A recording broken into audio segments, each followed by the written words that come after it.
Welcome everyone. A long overdue update from Cisco's being GM&O Railroad. A couple of things have happened. I've been off for a while. Haven't done many videos since the early part of first of the year. Was under the weather here a couple of weeks ago. Had some surgery on the head. But everything's working out now. Had a lot of other things to take care of. Had a lot of family things, a lot of fun family things, and decided to get back a little more into it. So I have a couple small things, and I have one big project that I'm going to show you that I built from scratch, and it's kind of neat. It's going to be really neat when it's done. So let's go. Well, I picked up a few pieces of rolling stock between eBay and the Galesburg show, and just a couple of things I bought. One, I bought the Burma shave signs down at the depot in McLean. At the Galesburg show, I bought a couple of IT engines, a high nose GP and a low nose GP. Pretty nicely done. I bought a Doodlebug, New York Central. I'm going to repaint it GM&O one of these days. That'll be a big project. Tank car, Staley's tank car, Cargill tank car. There's a couple of C&IM box cars, IT flat car, a Mopac. I like the Mopacs.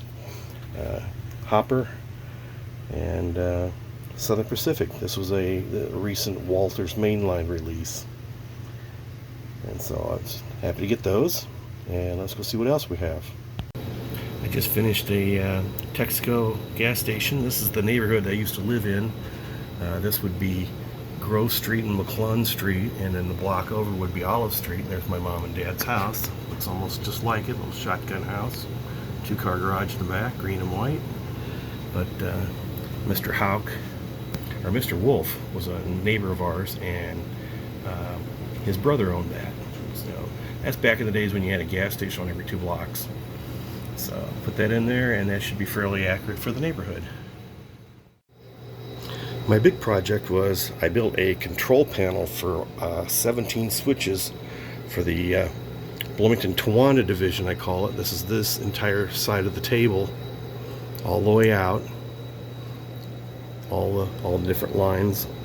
I've got model power remotes, and I've got Picos, and I got switch machines for the Picos. And there's 17 switches, and I've got them all on this panel. So when I'm here in the center, I don't have to walk around there if I'm doing any kind of operations. I can just come down here. So what I did is I built the box. I put a handle on the front of it so I can raise it up. On and off switch. You can see all the switches. There are green, red LEDs for each switch. If it's closed for the main line, if it's open for the switch, it turns red.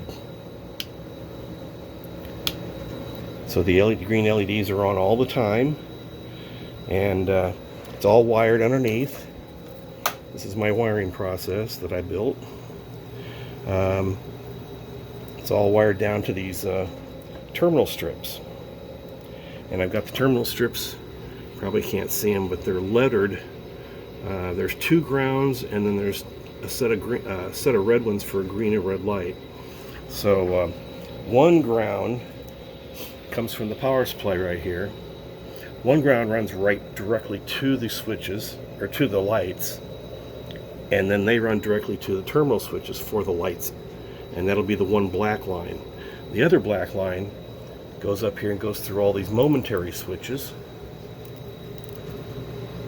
and there's 13 momentary switches, and it's for 17 switches, but there's 4 sets of switches that are like open sidings, so I just put 2 switches on each momentary switch, and then I ran that black line down here. So when I get ready to hook up a switch, there'll also be a signal, a dwarf signal or a regular road signal, a red and green. So I will run the 2 reds, which is the red and the green light, all the way out there. And the red will split off to the light, and the 2 reds will split off to the switch for each direction, and they'll coincide. Then the black straight wire for the lighting here. The black wire will go straight out and will go directly to the light, so the lights will be on all the time. And then the black line from these momentary switches goes out here, and they'll be connected to the switches. So both reds will be connected to the light and the switch, but the switch will have its momentary black line, and the switch will have its on black line all the time. That way, if I want to actually make the switch, all I have to do is go over here, switch it, and that'll change the light on the board, and it'll also change the light out on the layout. And then I'll go down here to the appropriate momentary switch and hit it, and it'll switch the switch. So it looks like it came out pretty good. It's all mounted on there, so the whole thing is completely wired and finished, so it's ready to go. All I have to do is start running 4 wires per switch and light out to each area and connect them here, run them out there, and connect them up. So I can do each switch one at a time, and it's already wired here. So, and you can see where I got switch 1. I've got them coincided where I've got them numbered underneath where switch 1, 2, 3, 4. I'm going to put the switch numbers out here so I can coincide into there. But they'll coincide to all the lights out here, so you can see where there's switches here. There's like a switch here, this switch here, this sighting here in Bloomington with this switch here. Those 2 switches are on the same momentary switch. This switch here and this switch here are on the same momentary switch. The one over there at the Towanda elevator are the same. And then I've got a crossover over here where there's 2 switches, and those switches will be on the same momentary switch. So I was able to do it on 13 momentary switches. I've got a power supply that runs over to here. The wire will be covered. It's a variable power supply. It runs anywhere from 3 volt to 12 volt. You can change it. So I've got it running on 12. The lights are bright on 12. I have to test and see if the switches work well on 9, because when I put it on 9 volt, the lights are a little dimmer. But it doesn't make too much difference. They work well. But that was the big thing. That took me a long time to build. So it's all built, all connected up. Got the on and off switch for it. Turns everything off. So that was my other main project. I finally got the drive-in theater going. Of course, it's showing some model railroading that right now.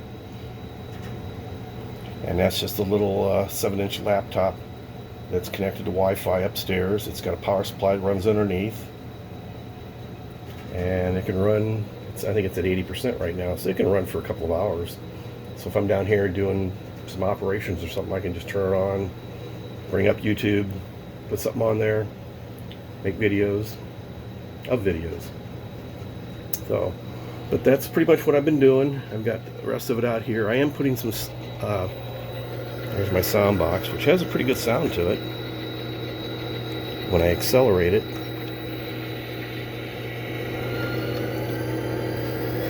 It's like, and it works like momentum. And the engines, which is not connected up to the track right now because I'm doing some rewiring.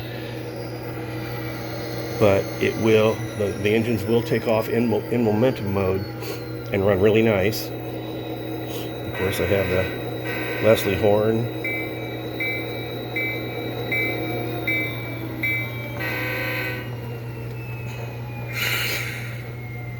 And I have another card right here, which is the old Alco F-unit horns. So, but I have so many here that you can see I have all my coal trains set up right here. Well, I want to do more freight work, and I'll put it out there once in a while, but I'm going to build some shelves over here. You can see I got the wood over here. There's my Mustang exhibit for all my Mustangs. I was a big Mustang fan that I am. I'm going to put some shelves on here like I did over there, and I can put 2 tracks per shelf, and I'll have the Con Ed coal cars on one, and the other ones I'll store some other ones that I have out of the boxes. I have about 60 or 70 boxes in the paint room of cars I haven't taken out of the boxes, so I just don't have room. So, but as you can see, the yard is full right now. It doesn't really need to be that full, so I'll put some on the shelves, thin it out a little bit so I can play with it. I need to get the power into the yard here because the Picos at each end cut off the power from the wiring on the main, So I'm going to do some wiring underneath, and that way, plus the Picos are also power forwarding, so when they're off like this and there's no power here, if I want to go into there, I can just switch it. The power will automatically turn on from here, so I don't have to do any wiring. So everything is off here. As long as I have it all the way around here, everything turns off so the engines can sit. That'll work out real well. I do have an engine facility, refueling facility that I built. That's the Walters refueling facility. Got my ICG over there. So, but that's kind of what I've been doing. There was a time period between January and now where I didn't do much, if anything, because I had other things to do. Worked on some music, had the family. Wife had a lot of medical tests, but we had a lot going on. So I managed to do what I can, but I did manage to get the board done. I was real happy with the board. So it's pretty cool. And one of these days I'll get them hooked up here and we can have some fun with it. So hope you enjoyed it. I have some nighttime videos I'll show you here at the end, and thanks for stopping by. Like, subscribe, and we will talk to you all later.